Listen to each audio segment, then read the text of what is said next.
Русская народная сказка «Морозко». Давным-давно жили в одном селе старик со старухой. У старика была дочка, работница да красавица, а у старухи дочка любимица да ленивица.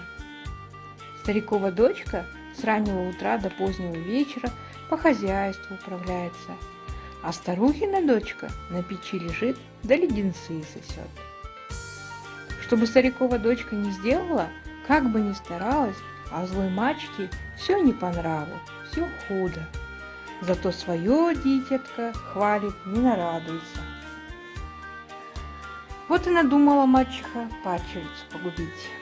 Велела она старику его дочку отвезти в лес, а не то самого сосвету живет.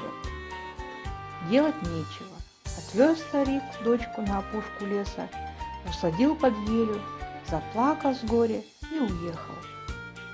Сидит она, дрожит. Вдруг слышит, трещит снег под чьими-то ногами. Подходит к ней Морозко и спрашивает: «Тепло ли тебе, девица?» «Тепло, Морозушка, тепло, батюшка». «Хорошая ты девушка, неперечливая», — говорит ласково Морозко.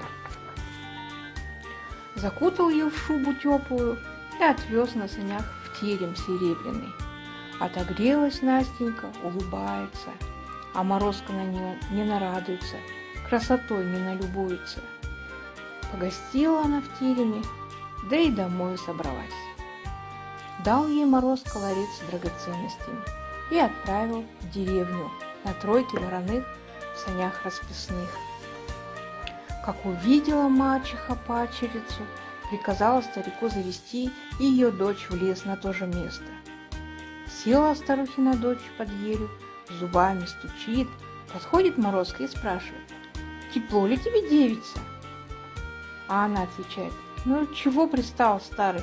У меня уже все руки отмерзли». Рассердился Морозко. К вечеру в деревню верхом на свинье, запряженной в сани, воротилась старухина дочь. А на санях вместо подарков дорогих бочка черной смолы стоит, плескается.